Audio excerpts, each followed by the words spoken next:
Warahmatullahi wabarakatuh. Selamat malam Sobat Enjoy dimanapun kalian berada. Yes, jumpa lagi di Enjoying Life series.id. Ngomongin soal life, kita akan ngomongin soal love, inspiring, freedom, dan juga empowering pastinya. Nah, malam hari ini, hai Kak Dwi, thank you sudah join. Ada Kak. Kisaran biayanya berapa Pak waktu itu Pak? Di luar dari tiket ya Pak, yang seminarnya aja ya Pak. Di luar dari tiket pesawat, hotel, tiket seminarnya aja Pak. Tahun Bapak ikut berapa ya Pak? Oh, 2001, Mm-mm. biayanya 10 juta rupiah.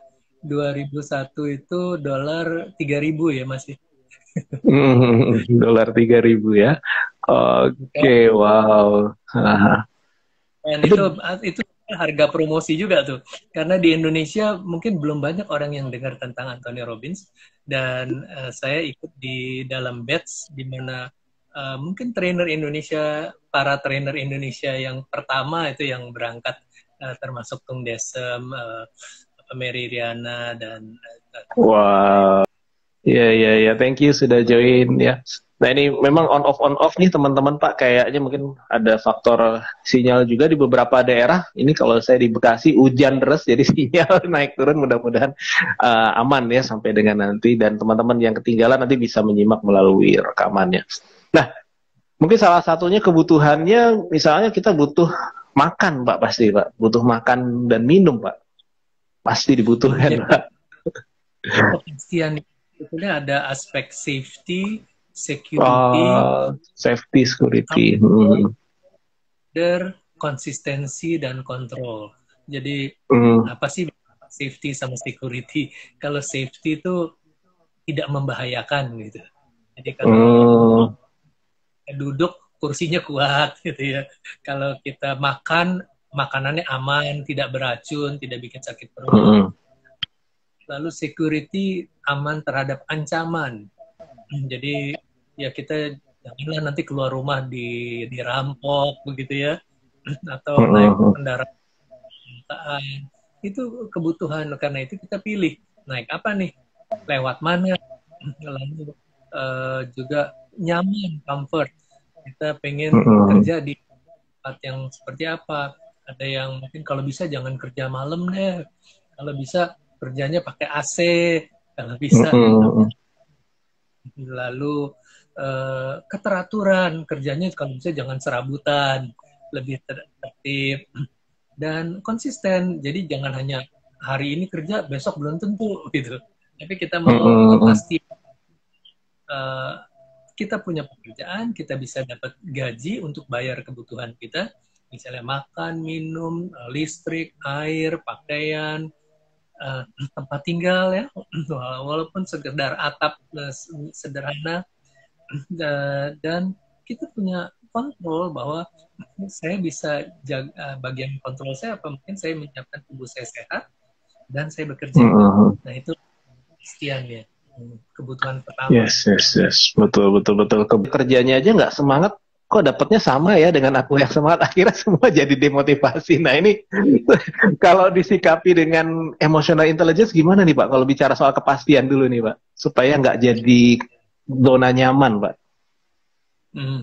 Ya, nah kalau kita belajar emotional intelligence, teman-teman yang sudah ikut pelatihannya ya, Mm-mm.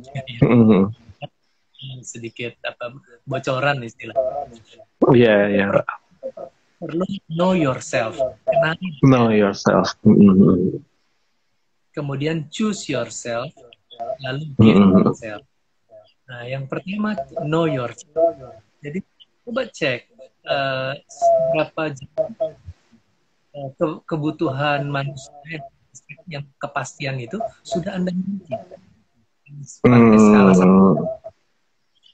aspek apa sih yang Anda ingin kepastian?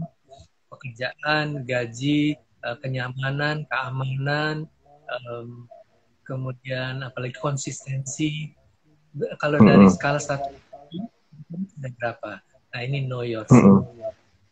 Kemudian juga aspek variasi juga kita cek juga, karena variasi ini perlu nih keseimbangan. Kiri atau kanan ya, ada apa namanya, work hard, play hard gitu. kerja keras tapi juga main yang seru. Nah, di hidup Anda bagaimana? Karena kalau nggak bervariasi, orang jadi lesu, turun semangatnya, kesehatannya juga turun, kesehatannya, imun juga turun. Nah, itu sebabnya sebetulnya konsep kayak 1 minggu libur atau ada cuti sebulan dapat 1 hari, setahun jadi 12 hari. Ya, itu untuk slot untuk kita manfaatkan untuk variasi. Nah, kita lihat lagi dalam skala 1 sampai 10 seberapa tinggi kepuasan aspek variasi hidup kita ini. Know yourself gitu. Nah, kalau kita sudah lihat angkanya sekian, maka apa yang Anda bisa lakukan berikutnya. Sudah bagus, ya umumnya kita pasti ingin lebih baik. Kita ingin lakukan. Nah, choose yourself. Apa yang mau diperbaiki dan bagaimana caranya. Nah, ini bagaimana caranya inilah yang syarat sekali dengan kecerdasan emosional. Karena apa? Karena keinginan orang banyak. Buktinya apa nih? Sebentar lagi akhir tahun biasanya diingatkan ya. Apa nih goals tahun depan? Iya betul. Iya. Kita juga sekarang barangkali punya ya, tahun lalu kita pengen apa tahun ini. Sudah terwujud belum? Yang biasanya hambatan adalah aspek emosi. Capek, repot, sibuk, apalagi wah nggak ada dukungan. Nah itu semuanya faktor-faktor emosional. Itu sebabnya di dalam tahap yang kedua, choose yourself ini, banyak kita perlu tips, skills dari kecerdasan emosional. Nah kalau kita sudah bisa choose yourself, kita perlu latih dong. Nah maka pasti akan terjadi dan kemudian kita bisa lebih bermakna yang memberi makna yang adalah dalam rangka kebutuhan kan. Kita butuh variasi sebetulnya variasi dalam pekerjaan. Karena itu misalnya perusahaan juga suka mengadakan rekreasi bersama atau ada betul. Variasi. Tapi kalau di perusahaan tidak ada atau kadang-kadang nggak perusahaan mengadakannya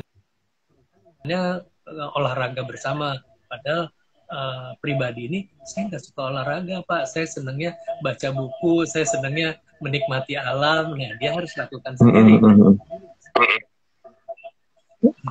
Jadi saya sebetulnya kalau variasi yang saya butuhkan apa, misalkan tantangan ya, ada orang yang ada adrenalin gitu ya. Saya pengen banyak atau naik roller coaster atau ada permainan baru lagi tuh yang di air terjun atau apa. Itu adalah uncertainty. Gimana ya rasanya ya? Sejauh mana saya jatuhnya nanti? Jantung saya bisa berdenyut sampai berapa tuh? Itu uncertainty. Lalu diversity juga. Variasi yang biasanya duduk aja di kantor, sekarang lari, berenang, atau teriak-teriak, nyanyi, atau challenge, ada satu tantangan. Ada perlombaan. Ya. Nah, perlombaan beda sama pertandingan nih. Kalau pertandingan biasanya tinju ya, pukul-pukulan. Kalau perlombaan, kita berlomba siapa yang lebih cepat, siapa yang lebih pintar, siapa yang lebih sabar, siapa yang lebih apa. Ini membuat keutuhan manusia kita terbangun, tertrigger gitu. Jadi challenge, tantangan, change juga. Kita pengen berubah. Misalnya berubah model rambut kali, mau ganti. Saya pengen, biasanya saya pakai bajunya warnanya biru terus, sekarang saya mau pakai yang putih, atau tadinya putih terus saya mau coba cari yang lain, dan itu akan berpengaruh kepada sensitivitas diri kita. Atau saya biasanya kalau di restoran itu duduknya di meja itu, duduk di meja yang lain. Nah itu juga ada sesuatu yang membuat rasa senang. Jadi ingat tadi ketidakpastian, tapi yang kita harapkan. bisa lebih bagus. I see. Jadi ketidakpastian yang diharapkan ya Pak ya. Nah, itu dia. Iya, kita perlu kepastian, tapi kita juga perlu variasi. Nah, variasi inilah yang kita bilang sesuatu yang ketidakpastian, tapi yang kita harapkan, yang kita senangi gitu. Dan dua ini harus kita perhatikan, karena ini membuat hidup kita jadi seimbang, jadi balance. Kepastian itu sudah jelas tadi, kerja menghasilkan uang kan. Tapi kalau monoton, akhirnya kita capek, lelah, letih, sakit, imunitas turun. Nah, kita perlu ada variasi untuk men-trigger lagi semangat, dan kita perlu seimbangkan nih dua aktivitas ini. Dan juga nanti kita lengkapi lagi dengan yang ketiga, keempat, kelima, keenam. Nanti akan kita bahas di pertemuan yang berikutnya. Tanggal 28 Oktober ya Mas Di? 28 Oktober di Hari Sumpah Pemuda. Oke. Terima kasih banyak Pak Hermanto untuk waktunya malam hari ini. Mudah-mudahan bermanfaat pastinya buat teman-teman semua, dan sehat selalu ya Pak ya. Terima kasih Pak. Ya, terima kasih Pak Putu Hartana juga nih dari Bali. Iya, terima kasih semuanya. See you, bye-bye. Terima kasih Pak. Selamat malam. Sukses buat Anda semua.